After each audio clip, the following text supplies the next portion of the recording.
Okay, we left off 742, next to the bottom paragraph. We're speaking about humanity, people helping one another, rather than only being interested in yourself. Because people wanted to take more than their share.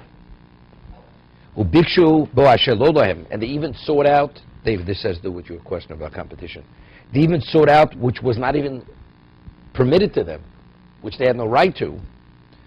So they denied other people their rightful share, their need. And he did not provide their share. So how do other people look at this individual? So when this person who's greedy and takes it all, and he's not concerned with anything else, when he dies or he has a problem, nobody's paying for his problem. Because since he doesn't have any concern for anyone else, or no feeling, no one has concern for him or feeling for him. Because this man, they had sought out from him the excess that he has for them, and he denied them what they need.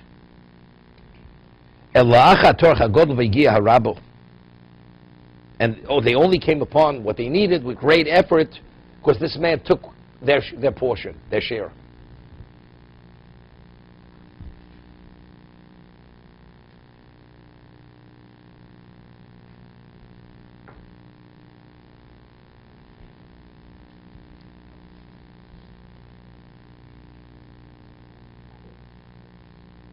Somebody told me a story recently, the Moshe Feinstein, that this person came from Eretz Yisrael, whatever it is, never met him before. Person younger than he was, Talmud Chacham, came to raise money for his yeshiva in Israel. Rav Moshe speaking to him, this and that, treated him very nicely, and he was traveling from New York to Toronto to meet Moshe Reichman, to speak to him about his yeshiva. Okay? And so afterwards, after they finished talking, this person, Rav Moshe Feinstein, he says to Rav Moshe, says to him, he says, I know Moshe Reichman very well. I want you to do me a favor. Even though you're not permitted to use the Talmud Chacham to do a chore on your behalf, but you're going anyway, I'm going to write a letter. Please take the letter on my behalf to Rosh Hashanah, because I have something I want to share with him. Okay? And he apologizes endlessly that he's using him to be his agent, to bring the letter. Okay? The person says, no, it's okay. It's my pleasure. Accommodate the Gadol Hador, bring a letter. It's my pleasure, bring the letter. Moshe apologizes again. Man goes off to Toronto. Gives Moshe Reichman the letter. Moshe Reichman opens the letter, reads it, and he starts smiling.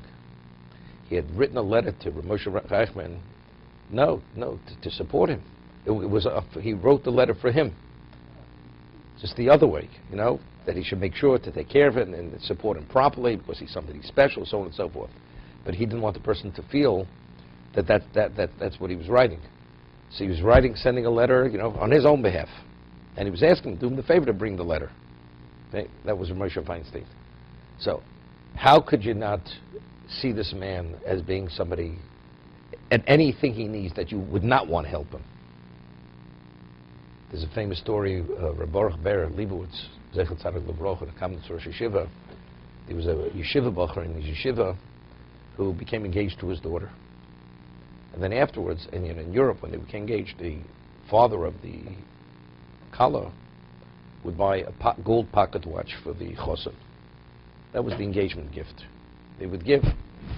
And a few months later, the boy breaks the engagement. And he sends the pocket watch back, apologizing that he feels that it's not the right person for him, and he met someone else.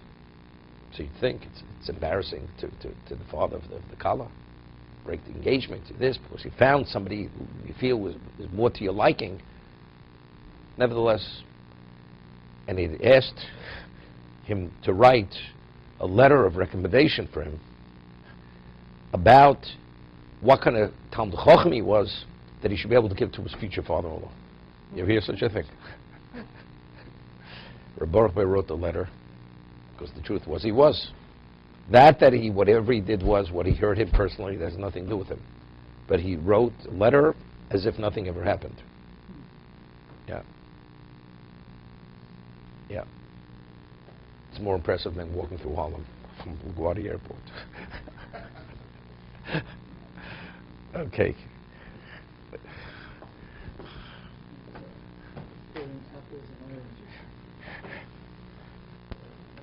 Watermelons and grapes.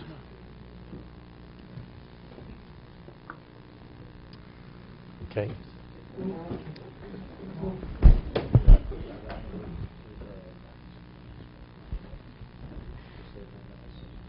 It's like taking a haircut. You can't give yourself a haircut. Exactly.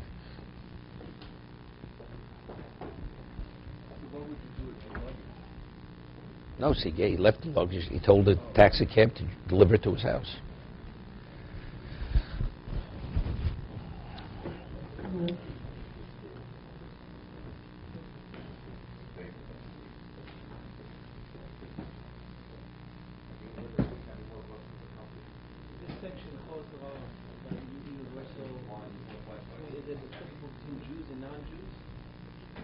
Put it this way.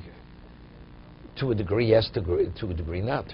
You know, because he quoted a pasuk which was different, which is only Jews.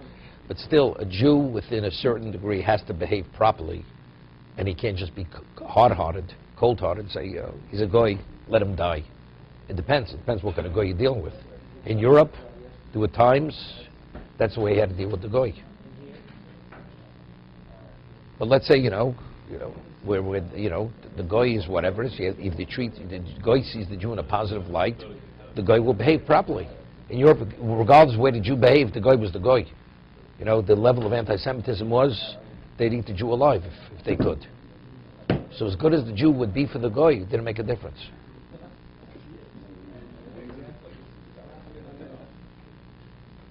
Even though there's a story, I think with the Warsaw Ghetto, there was a person who was a Talmud Chacham, and there was a goy who lived in Warsaw Ghetto. And every morning, before Warsaw, when he would walk down the street, this Talmud Chacham, this Rav, he would always smile and say good morning to this guy. So when he became a Nazi, this guy, although they were arresting, he let him go. Because he appreciated that every morning he smiled and said good morning. And that's what saved his life. So sometimes, you behave. But he's a guy. There's a way to behave. You should behave that way. Good morning.